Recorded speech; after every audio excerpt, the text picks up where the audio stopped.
This was probably the hardest video that we've ever made. It took extreme mental and physical preparation to make. It was a monumental step in the development of our filmmaking. A lot of people think that it's really easy to make a lip sync video like this, but the thing is that we couldn't actually listen to the music when we were recording the video, so we actually had to listen to the theme song for about 2 weeks straight, and that would be the only song we would listen to, so we could get the timing down, the lip movements and actions down perfect. And the whole video was shot in almost one take from beginning to end, and we just cut it up and moved things around. To further clarify on Anthony's point of that we only shot in one take, what he was trying to say was that we had about, I think it was 14 webcams all set up around his room, and we basically just went through the entire song without any interruption, and then it didn't really take that much editing because we just took different clips from each webcam. I wanna be the very best, like no one ever was. For this shot, we actually had a shoe-mounted webcam that was pointed face up into Ian's face, and how we came about this angle was we studied a lot of music videos, mostly rap, which pertain to our target audience. The train that missed my cars. There were a few scenes that required multiple takes, such as the one where I beat the Pikachu.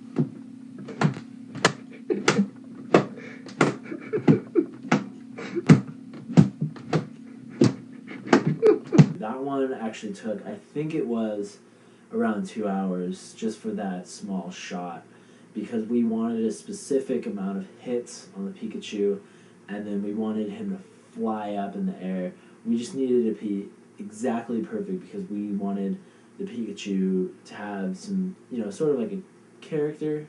We wanted him to come to life, and I think we captured that perfectly. I will travel across the land, searching far and wide. For this shot, Ian did a lot of hand motions, and that was because we found that a lot of deaf people were actually watching our videos, and to our surprise, there were actually more deaf people that were watching our videos than people with actual hearing. So we really wanted to appeal to these people, and we think it really paid off because we've had a whole bunch of deaf people come up to us and say, they signed that it really helped them out and helped them to understand our videos and feel more in touch with the video. Yes, well, the truth is we don't actually know sign language, but we're pretty sure that that's what they were saying to us. A lot of people think that we're being racist in this shot because I'm holding my eyes back, but the truth is that if you've ever seen Brock from Pokemon, you would see that his eyes were literally lines drawn on his face, and I was trying my hardest to be an exact replica of Brock as I could, and we had actually filmed the entire video with my eyes like that, but I kept running into things and knocking things over and ruining the shots, so we decided to reshoot the entire video, and this one scene was one that we had kept from the original filming. Come with me, the time is right. There's no better team. Arm in arm, we'll win the fight. It's always been our dream. This scene was sort of a metaphor for when friendship goes through rough times, and that together you can pull through and go skipping away happily, and that's why we skipped away happily. It's you and me. I know it's my destiny. A lot of people found this scene to be blasphemous, but we totally disagree. We think that Jesus is a cool guy, and we think that he probably had a sense of humor too. And you know what? If I had an action figure of myself, I think it'd be funny if someone ate me. Oh, you're my best friend. In a world we must defend. In this scene, I was actually drinking the soda because I was thirsty. In this scene, we are again trying to appeal to a large group of our audience.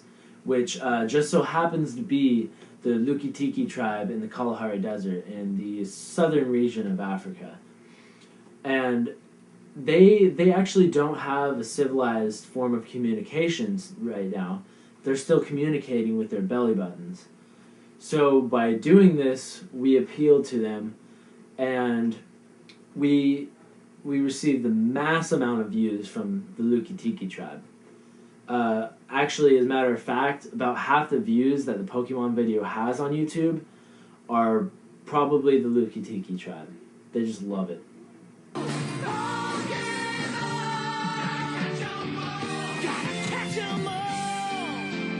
In this scene, a lot of people asked us if we used a bungee cord so Anthony could drop down and then say his line, then go back up.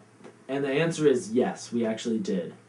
We had to drill holes in the roof and put some handles up there, and then we had to attach the bungee cord on the ceiling, and we had to time it out perfectly so Anthony would come down, say his line, and go back up. It was very hard to do, and we still have not patched up those holes. If I were to change one thing about it, I would have tested the length of the rope before the initial shot, because that initial shot I let go and I fell directly onto the ground, and I hit my head really hard and was unconscious in a coma for a couple of days.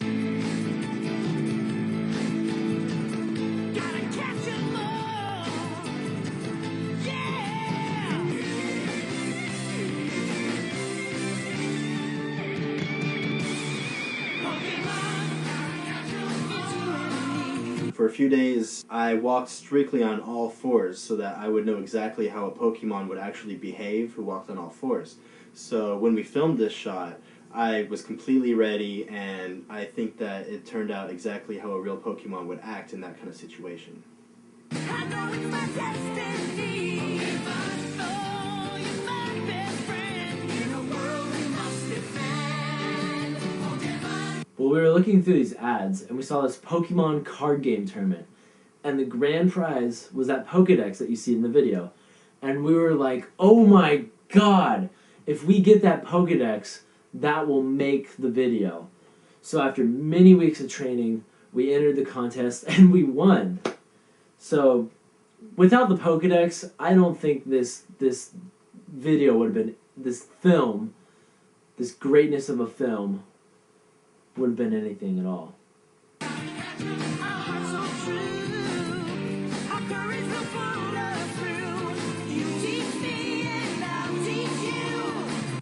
And for the conclusion of this film, we really wanted to express the most important thing that we think you'll ever learn in life, and that is that sometimes you just need to beat the living shit out of things to get what you want. Pokemon.